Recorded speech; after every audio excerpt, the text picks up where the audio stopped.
such an important part of what we're tracking today. We're tracking a lot of very dynamic operations. And so being able to see what we see on the screen there is incredibly important for mission controllers. Dragon, SpaceX, comm check.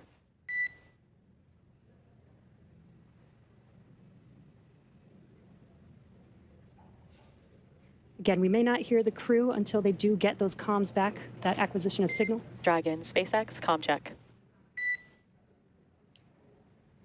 SpaceX, Dragon, we have you loud and clear. Dragon, we have you the same. Expect automated chute deployment. Dragon copies, automated chute deploy. And great news, as you heard there, we got comms from the X4 crew. That's exactly what we're waiting for, and I love that you can hear the excitement in Peggy's voice, too. Yeah. It's like she's done this before. Maybe a few times. A great live view on your screen inside of Dragon as they are re-entering the Earth's atmosphere. And we did hear confirmation that there will be the automatic drogue and parachute deployment coming up here shortly. And on your screen with that great live view. GPS converge. Expect nominal altitude for drogue chute deploy. Copy. Nominal GPS chute deploy. And we're going to hear a lot of comms. And then they are sitting up a little bit more upright for those drogue and main parachutes to deploy. That's right. Having them in that position helps distribute the forces correctly so that when they're experiencing that dynamic event, they're as comfortable as they can possibly be. Yeah. We're now waiting for confirmation that the Dragon's chutes have deployed, coming up here just in under a minute or so. Just prior to the deployment of the initial drogue chutes, Dragon automatically safes the propulsion system. Dragon then deploys its drogue parachutes to stabilize and decelerate the vehicle. Then just before drogue deployment, seats automatically rotate to 26 degrees, which we just saw there, to keep the crew within acceptable G limits for entry and landing. And excellent view. Great view. Drogue parachutes are deployed.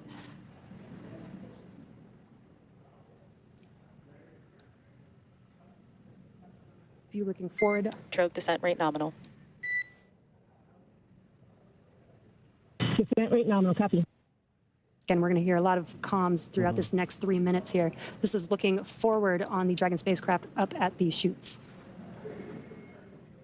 Those drogue parachutes are fully deployed now, so we do expect those main parachutes to deploy here shortly.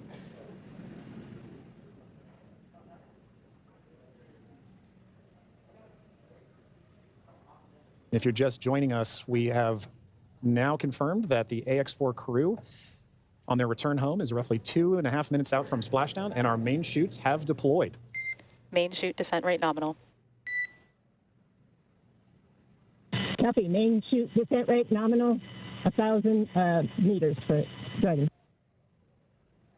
We copy 1,000 meters. Great visual confirmation, as well as those comms that the 4 main parachutes have deployed. Again, we are going to be slowing down the vehicle from 350 miles per hour all the way down to just about 15, 16 miles per hour by the time that the vehicle touches down and splashes down into the ocean. Exactly right. You know, you mentioned these beautiful visual confirmations that we're getting. You know, an important aspect of today's specific splashdown is that it's occurring at night. Dragon 800. Copy 800 meters. Commander Peggy Whitson confirming the spacecraft's altitude as it's making its descent into the Pacific Ocean just off the coast of San Diego in Southern California. Yes, love that it's coming off the coast of my hometown. 600 meters. 600 meters. And at 600 meters, we're just under a minute before that expected splashdown. The landing in water is a lot simpler and more reliable. Provides a little bit of margin against unlikely parachute issues. We did have to learn how to make Dragon waterproof as we are splashing down into the ocean. But SpaceX copies 400 meters. Reminder to brace for splashdown.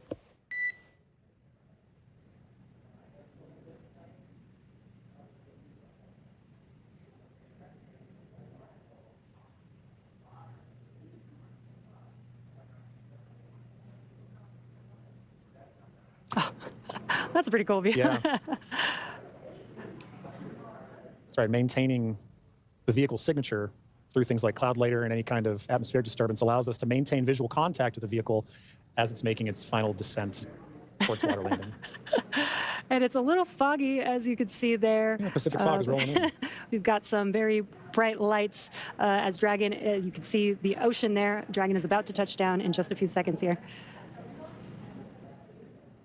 And working their way towards the vehicle are the SpaceX and Axiom support teams that will be present for the next phase of our splashdown coverage today. At this point, we'll be waiting for confirmation of the crew's safe landing, and then we'll move into the phases of this mission, which are really, let's recover the vehicle, let's recover the crew, let's make our assessments, and at that point, we'll be covering. And we have splashdown of the AX4 crew back on planet Earth. Welcome home.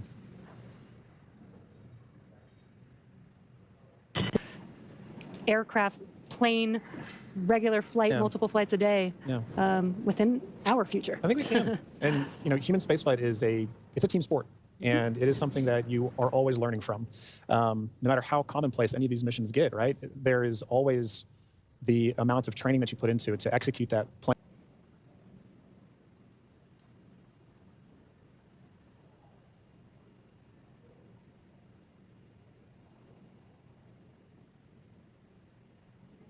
For those of you just tuning in, the AX4 crew splashed down off the coast of Southern California a little under 30 minutes ago. And we are now in the... Dragon SpaceX, rigging is complete. Stand by for capsule lift. Dragon copies. Dragon SpaceX, capsule lift in progress, brace.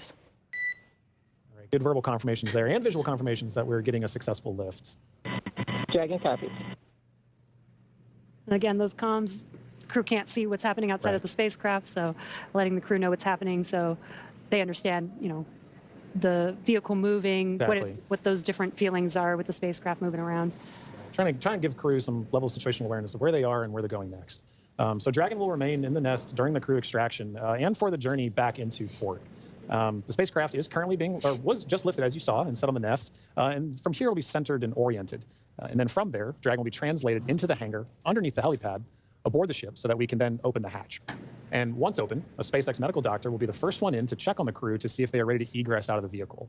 And as we noted earlier, Axiom medical teams are also on the recovery vessel working in tandem with SpaceX staff to assess and assist the crew. The astronauts will egress, or what we call exit, from Dragon's side hatch, pending spacecraft orientation in the water. Before opening the hatch, the spacecraft's cabin pressure must be equalized with the outside environment.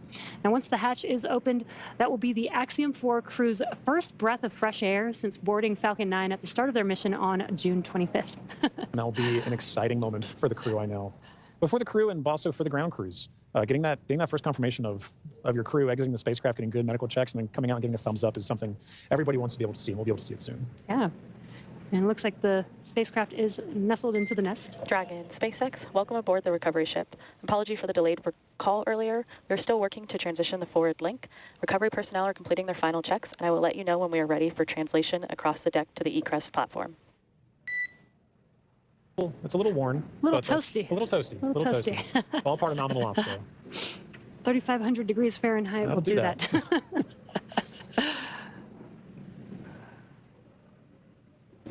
Dragon SpaceX, stand by for side hatch opening and egress of some smiling faces. Here we go.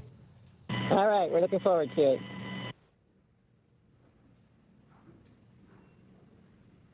They are just about to open that side hatch. And again, first person that'll greet the crew will be the medical officer.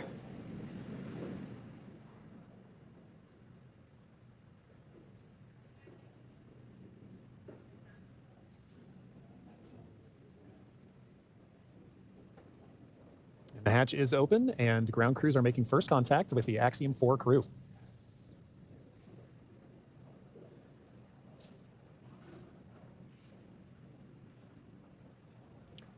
And you see that square looking tool, that's just a protector for the hatch seal for while the crew egresses. This is a reusable vehicle, so we are protecting both the crew as well as the spacecraft, making sure there's no damage that happens and that the crew doesn't bump their head on anything on the spacecraft.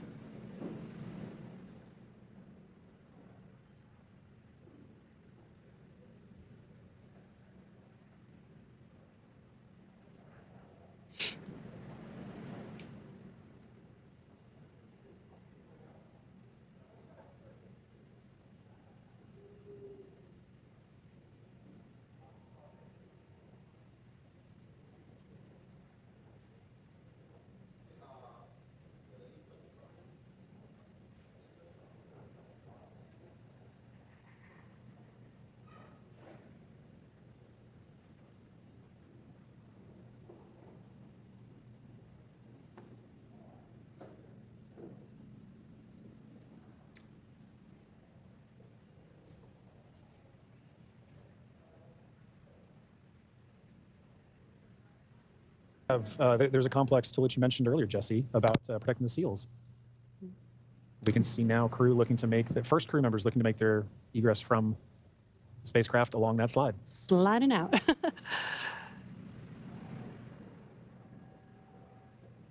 And there she is. We see Commander Peggy Whitson, all smiles, exiting the spacecraft Grace. That is a beautiful sight. Peggy Whitson, the AX-4 commander, is home, having logged 695 days in space on 5 flights. She is the 7th on the all-time list for most days in space by a human. It's an incredible feat. Legendary.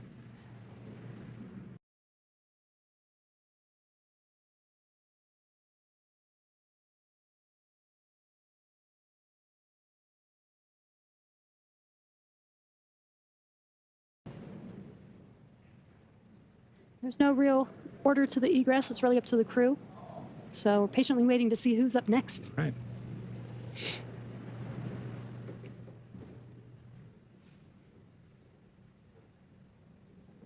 If Peggy is in the indication, which I think she is for this particular crew, we'll see another big smile coming out of the Dragon spacecraft in a moment.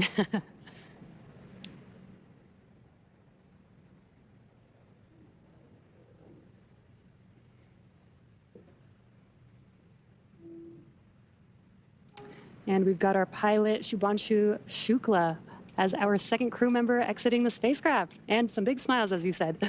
India reached a major milestone for the nation's space exploration goals. AX-4 pilot Shubhanshu Shukla became the first astronaut to fly from the country's newly established astronaut corps. His participation marks a vital step forward for ISRO's Gaganyaan program, which aims to send Indian astronauts into space aboard domestically developed spacecraft. Shukla's flight demonstrates India's readiness to execute international missions and reflects the country's broader ambitions to become a key player in the global space community. As India continues to expand its capabilities in crewed spaceflight, this mission serves as both a proving ground and a symbol of its commitment to innovation, collaboration, and leadership in space exploration.